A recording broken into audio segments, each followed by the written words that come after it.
I had to. All right, peace and black I power, had family. to. Welcome to another episode of the Black Survivor Die series, broadcasting live every Warrior Wednesday, 7 p.m. Eastern Standard Time by the National Minister of Defense of Black Riders Liberation Party under our five-star General, General Taka Wolverine Shakur, and the National Deputy Field Marshal of the New Black Panther Party Self Defense under the leadership and auspices of National Chairwoman General Crystal Muhammad. On the Black Dragon Day, we got our warrior educator, none other than our George Jackson, Minister King Samir Shabazz. So that was a Black light power, black introduction. power. That's a light introduction. Can we get right into this shit right now? It was something that was looming Where on they my go? mind, God. Word is born, God. So I need to know over the years, over these past 30 some odd years, you've been out here sojourning and giving this cracker hell and these cracker babies and these cracker advocates hell. What is some of the craziest shit you've been asked in regards to, this work that we're doing? In regards to what, God? You breaking up? In regards to this path that we on towards liberation, whether it was media, whether it was one of these damn shows, whatever it was. You understand what I'm saying? Seen you in a lot of places. I need to know some shit. Yes. Let me see. Oh man. See, now you got me thinking because I'm gonna have to try to go black. You know what I'm saying? Hmm. I guess the one I could say that really pisses me off the most is when the Peckerwood has the audacity, more so reporters and media, when they have the audacity to ask me why I hate white people so much. Or is it just the government? Or do you really hate all white people? Um, why do I bang on homos so much? Pause. As y'all say, right? All right. Uh um, why am I so full of hatred? Um, have I ever slept with a white woman? Uh, have I ever been locked up? And people ask the weirdest things, but it goes to show uh, it is oh um man, I mean it's so many questions. I'm trying to pick one that just, but the usual shit, man. The usual shit. uh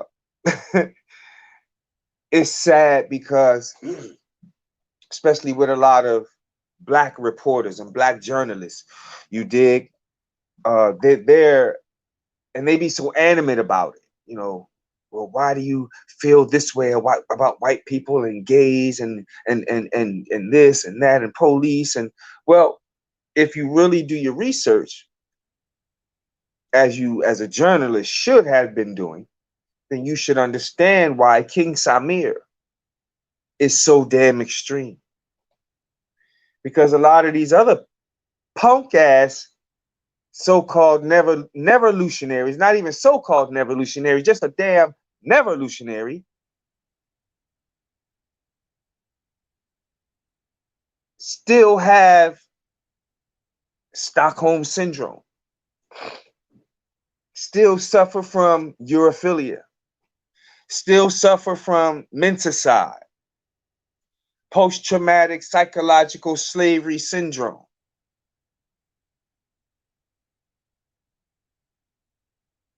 I've raised the frequency for everybody as a revolutionary.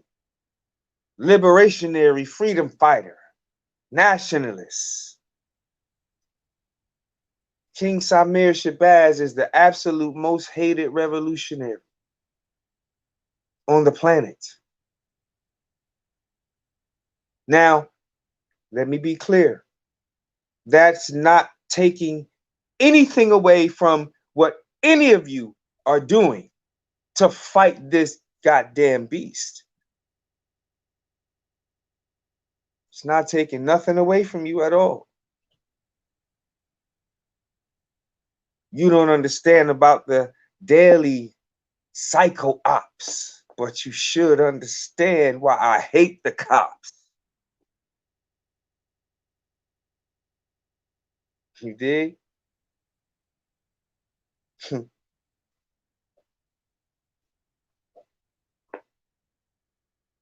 Me and an elder had a conversation yesterday, and he said to me,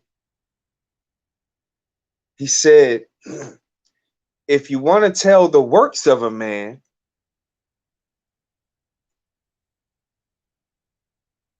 count how many enemies he has. And why are they his enemies? If you ain't got no enemies,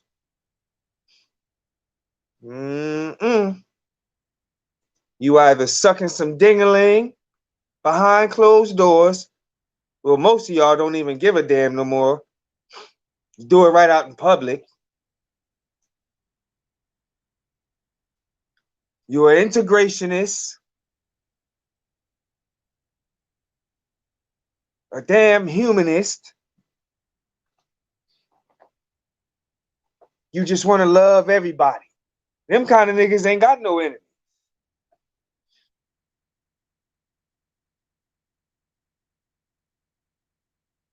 And I had to stop and say to the elder, I said, well, with all due respect, elder, I have too many. And it's even sadder to say, even amongst some of you.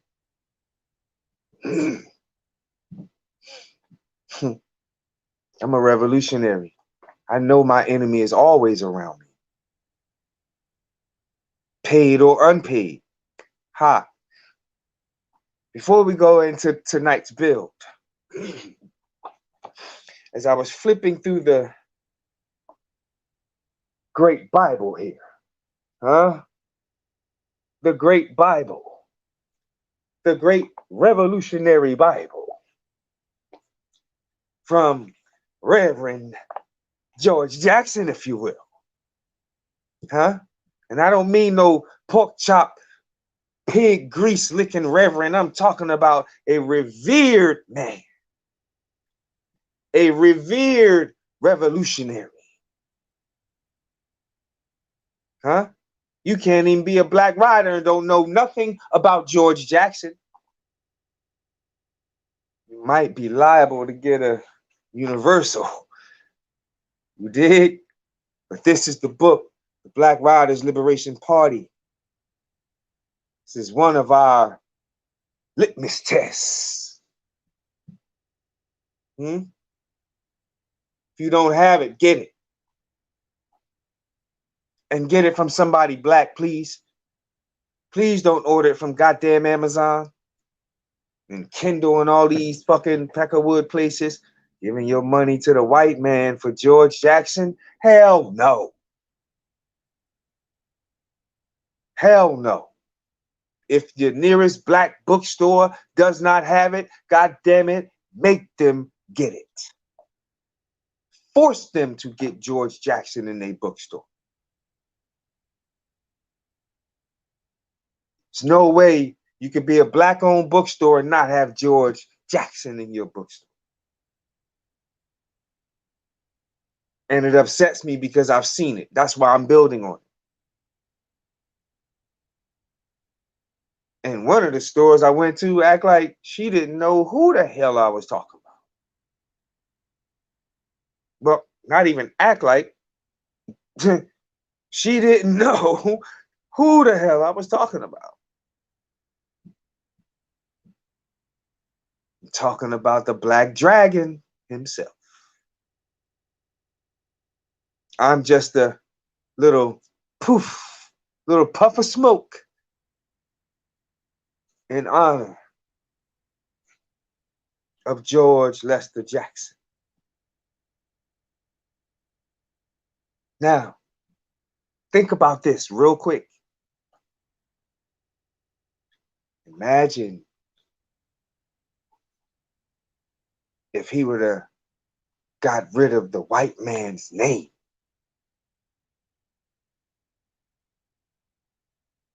Think about that.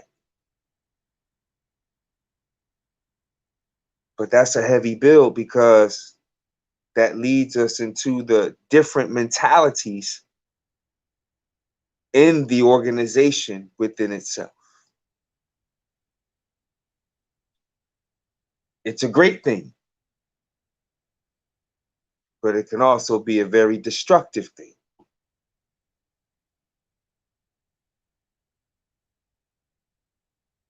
Let me tell you what I wrote when I first received this book when I was behind enemy lines.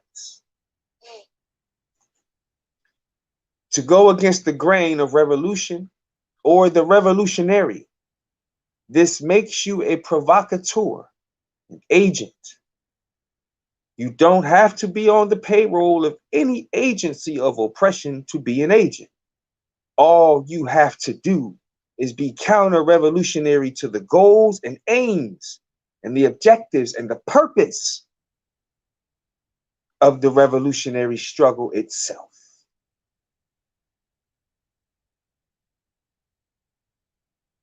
So when you call someone an agent, just so loosely, or just because they don't agree, or just because they have a different opinion, or just because they have a different science, they're building on a different science than you. Listen,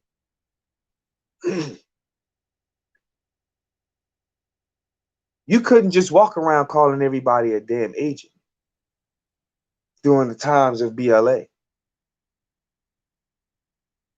during the reign of Asada, during the reign of the Panther Party. To show y'all how much you don't read, yo, motherfuckers used to get stomped in their mouth for that, man. Word. So when you call somebody an agent, son, you better have some proof to back that up.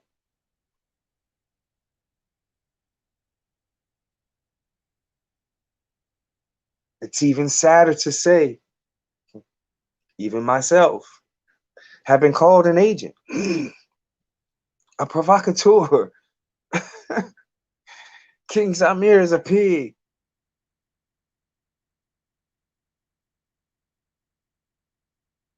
King Samir works for Obama.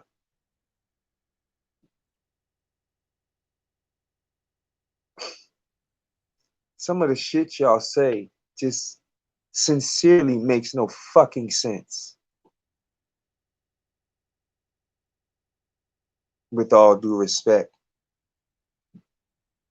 fuck your opinion of me.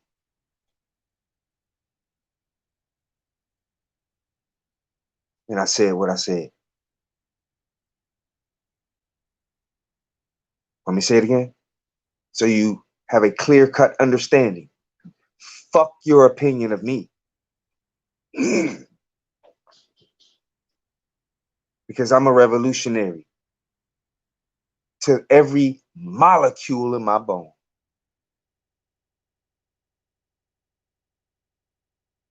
And I understand some of y'all can't fathom that. And I'm even more dangerous now because I'm maturing.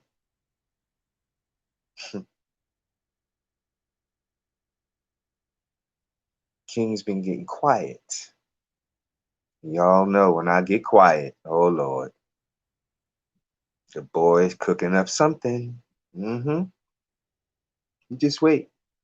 Because as we've been telling you all year, survive or die.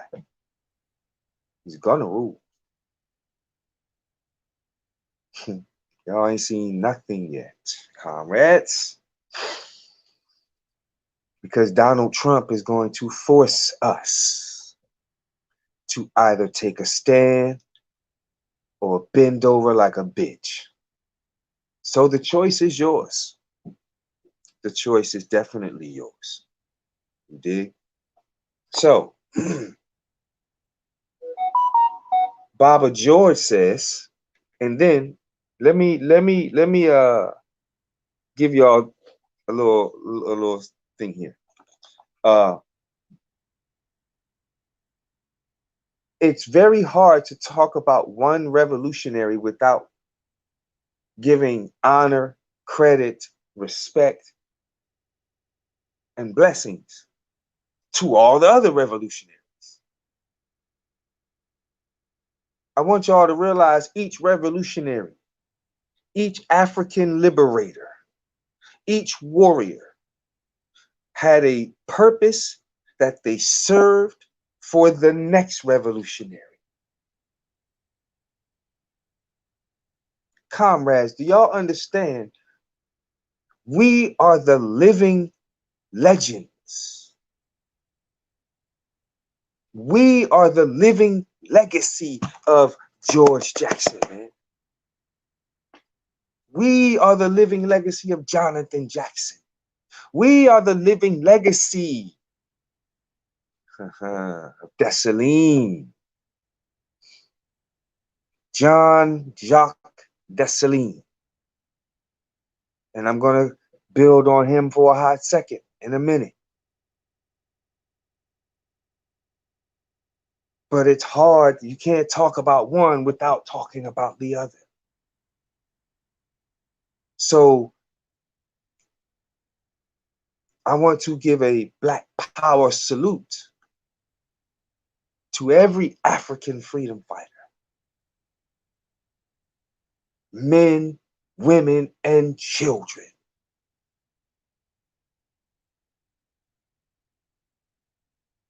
Even if they just spit a spitball at the Peckerwood.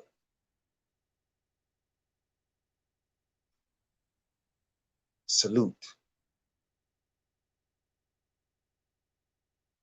George Jackson said, in People's War, urban style, because this is where we are, this is our terrain, right?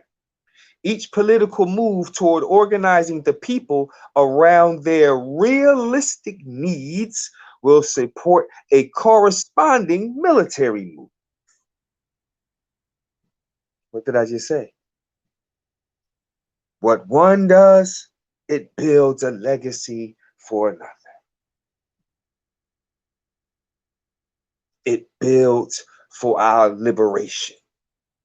So he said the unity of politics and war will increase the overall revolutionary consciousness by degree to a point where mass consciousness can be said to exist.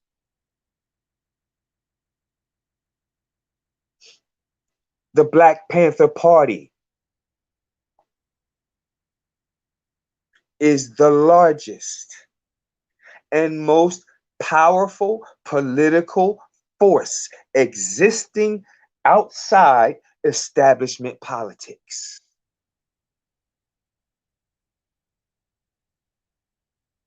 Let me be more specific, please.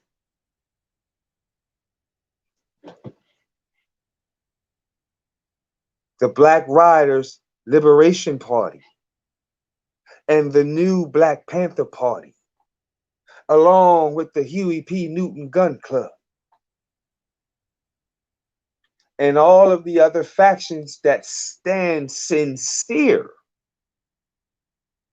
in work and true African sovereignty and true African liberation, stand sincere with them.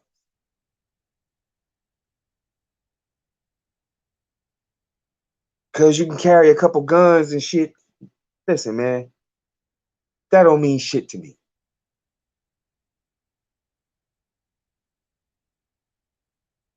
God damn it, I can train a squirrel to shoot a gun. But where's your work ethic towards true African liberation and true African sovereignty.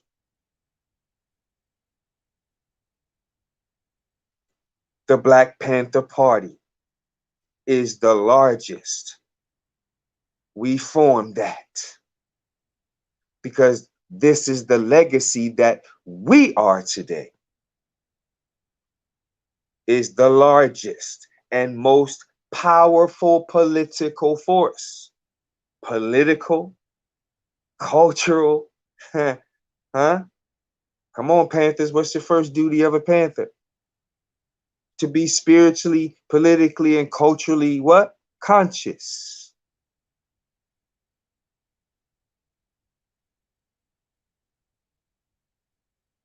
Outside of establishment politics. It draws this power from the people. It's the people's natural political vanguard.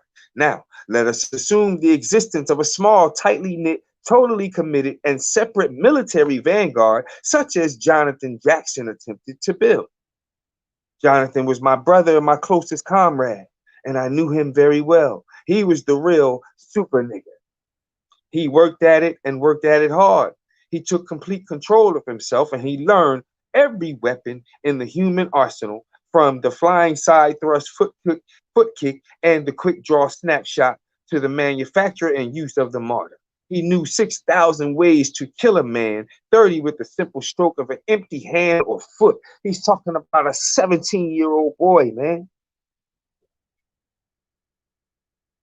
17 years old when he died in the service on the side of the black colonies with the courage of the whole colonized world. So let's assume where Jonathan is concerned, our battle cry reaches the same receptive ear, and another hand reaches down to take up our weapon.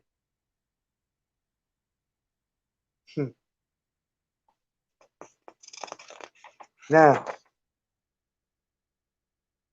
he said,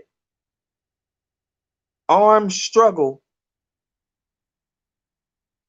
is the heart of the revolution.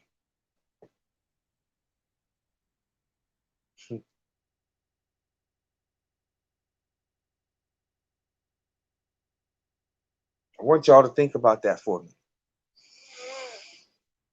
For all you, I'm afraid to die niggas, but talking about you a damn revolutionary. For all of you scared to go to jail niggas, but you talking about you a damn revolutionary.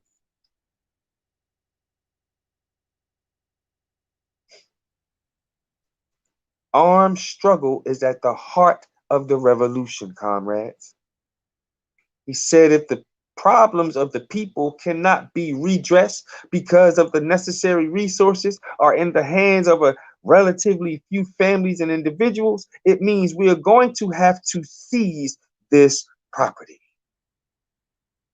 Seizing property has always meant some form of war, some form of armed struggle. Uh-oh.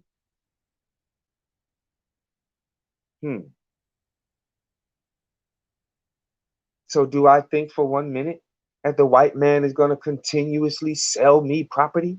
Hell no. Because I know and understand at some point in just a few days, we're going to have to raise the frequency again, comrades. Because in Zimbabwe, crackers were being murdered. They were being seized off the land.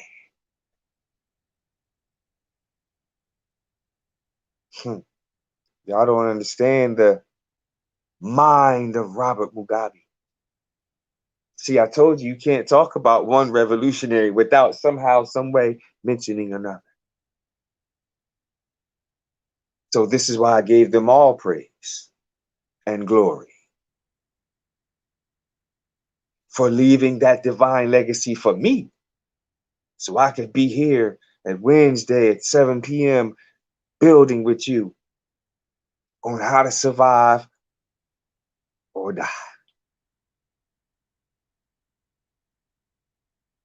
But we got to get up in here. These are the kind of sessions you could be having with your children while you're out camping with them or trying to get them to camp. See, I didn't forget where we at. We're still dealing with how to deal with the babies. But tonight is George Jackson night.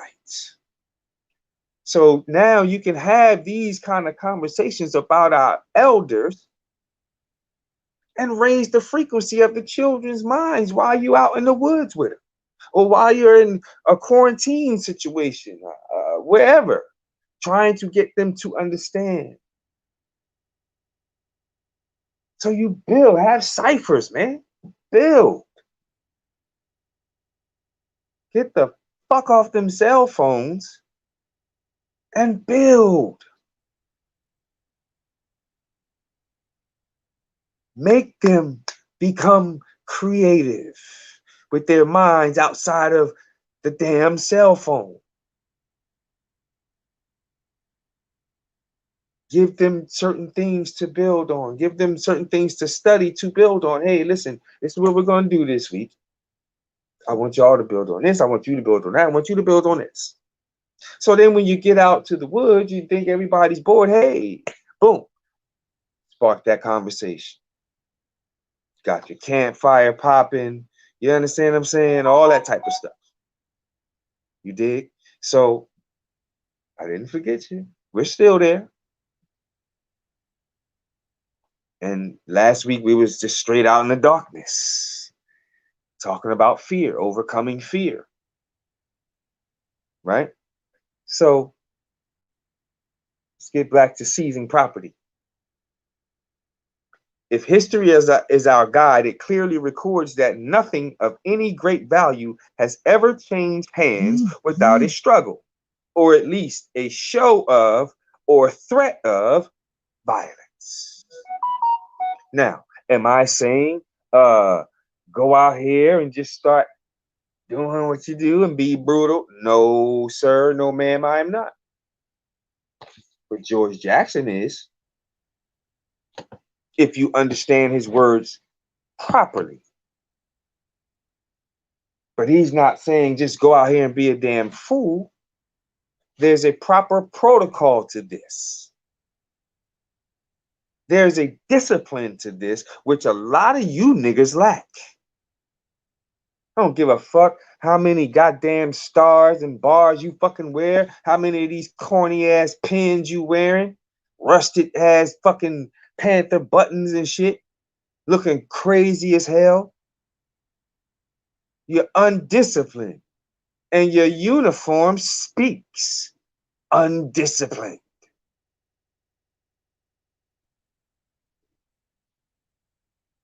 So let's stop playing revolutionary.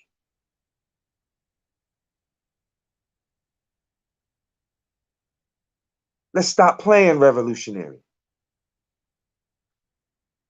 and work toward being just that. Complete constructive change every single day, man.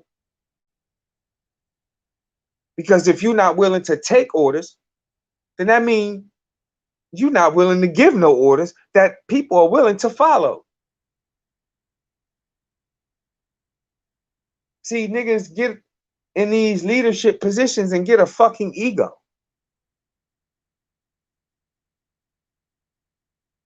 Just undisciplined. And that's the problem with a lot of you formations out here who just sparking up overnight. You're undisciplined as fuck. And I'm going to tell you, you're undisciplined as fuck.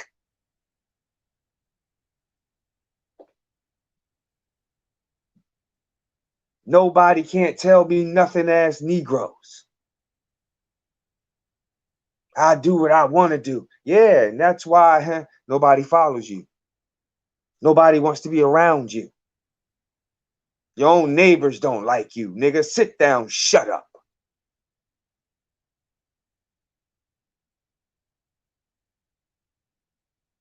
Men simply don't surrender what they think of as their privilege and property except by force.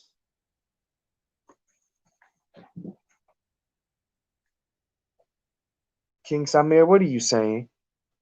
I'm saying exactly what I just said. The words of George Lester Jackson.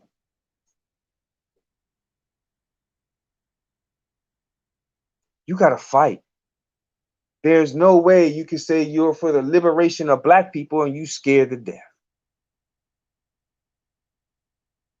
God damn it, sometime or another, you gonna have to throw some blows, baby. Your uniform gonna have to get down and dirty with some grass stains, some mace all over it, some pepper spray, huh? All stained up in your beret. Because the peckerwood just spraying all in your face with the mace.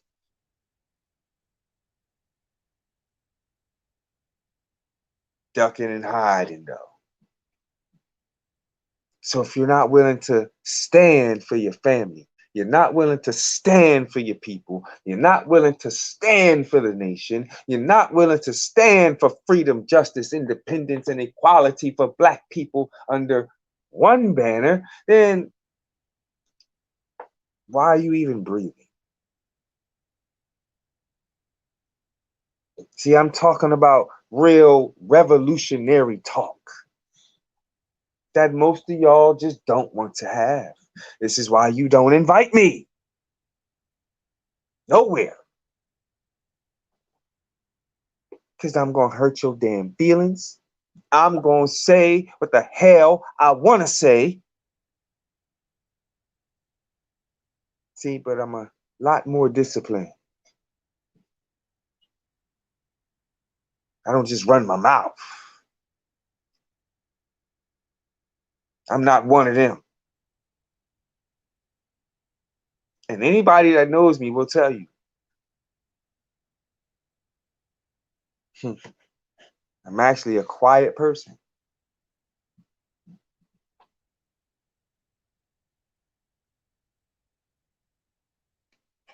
When I open my mouth, I ain't got, it ain't a bunch of foolishness, man. I don't have them, how much coochie I get conversations. I don't do that. See, because I've been trained different. You did? Now I understand we men. I'm still from the streets. Don't get it twisted. But there's a level of discipline, comrades, that a lot of us still lack. And I see you, but I'm giving you the opportunity to tighten up. Because I'm gonna tell you, National MOD is on deck. And I'm gonna tell you something else. And I'm not saying this to be arrogant.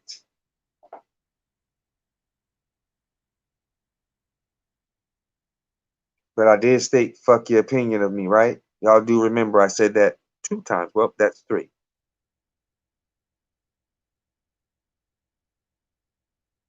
But when I talked about raising the frequency earlier,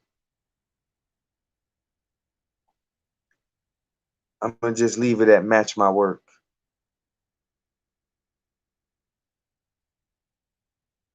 For all of you mouth pooters. Match my work. Simple.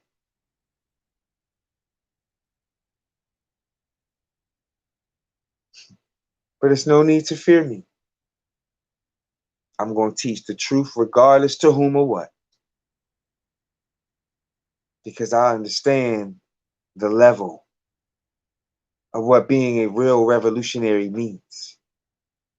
So, in honor of a build I was supposed to have given Sunday, and I did say I want to build on Dessalines for a minute.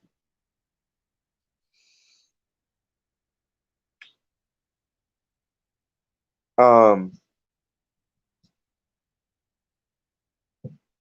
there's not too much in-depth detail about his everyday moves and everyday life that I have found just yet. So the little notes I have from a black source, of course. I want to build with y'all on Dessalines for a second. And he was the general, one of Toussaint L'Ouverture's generals.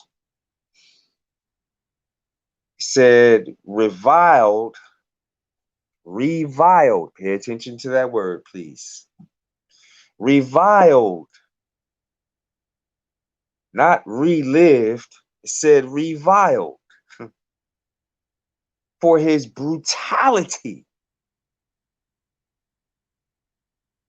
yet honored as one of the founding fathers of Haiti. Dessalines was second in command under Toussaint L'Ouverture during the Haitian Revolution and was the general who emerged after L'Ouverture's capture to lead insurgents in declaring Haitian independence on January 1st, 1804. Dessalines was born into slavery in Saint Dominique, born to Congolese parents. He was originally given the name Duclos after the plantation's owner, his master. He took on the slave surname Dessalines after the free black landowner who purchased him, and from him who he escaped.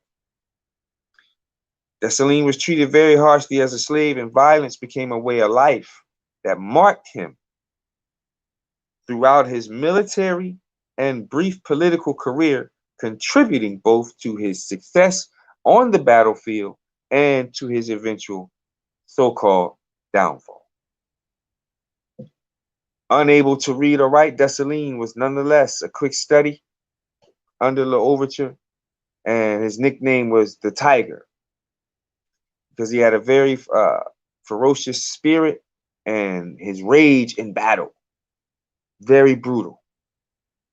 And one of his quotes, I don't know if I might have heard me say it before, but it was when I kind of mentioned Dessalines in one of the builds. But he said, leave nothing white behind you.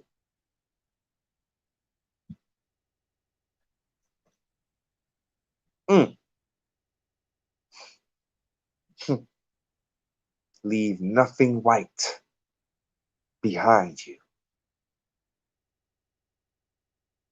Kill every goddamn one of them, he said. For a brief period. No, let me black up. All right, yes. For a brief period of time after L'Ouverture's capture in 1802, Dessalines appeared to be siding with the French, but the move was nothing more than a ruse designed to trick the French into trusting Dessalines so that he could regroup the insurgents and continue the fight for independence. It was successful. When Dessalines proclaimed Saint Dominique's independence, he chose the name Haiti for his country, the name used by the island's original inhabitants. I don't use the word aboriginal. I don't use the word indigenous. I'm the original motherfucking man. You dig? Point blank, period. I'm God. Without me, there would be none. And I don't give a damn how you take it, but take it or leave it alone.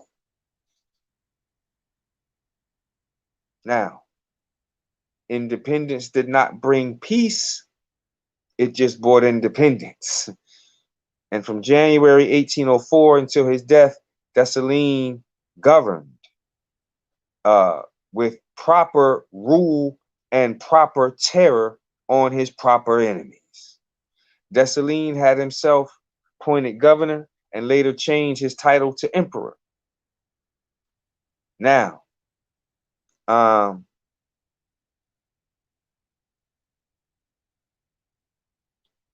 it just goes on into a bunch of BS that I already know, and this is why it's always good to know your warriors.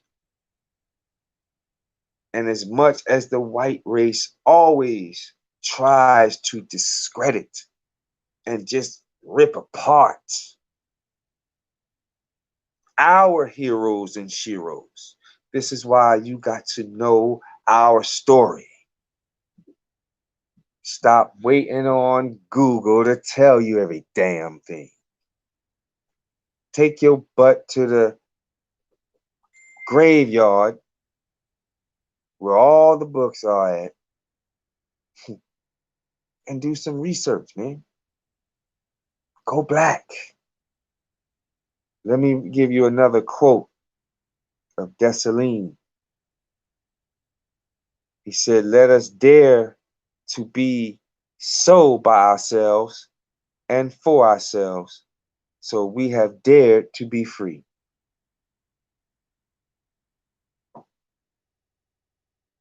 How many of us are daring to be free? I tell you what, I dare you.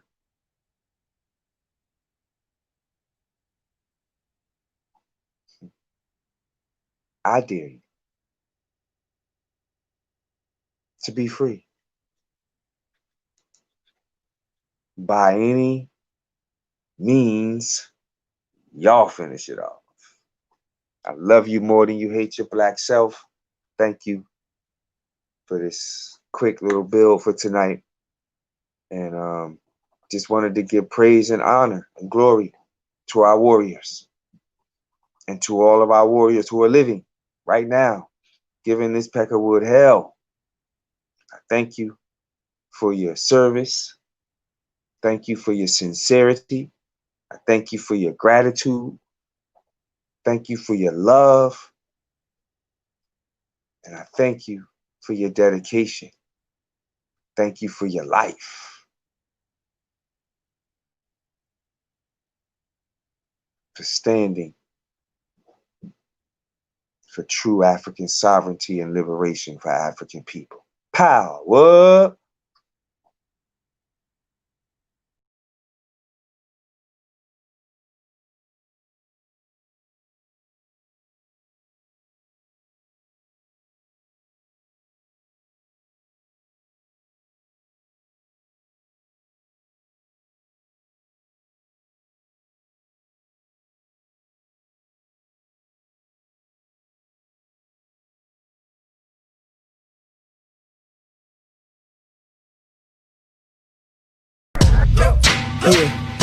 Yeah. Now we gonna tell them that in front. We tell them like this, yo. I'm an African. I'm a African. I'm an African. I'm a African. Yeah, y'all like that? No more. This man's mind is open. I'm an African. I'm a African. I'm an African. I'm a. Let's get back to the gritty. And that motive is best developed by recognizing the common enemy.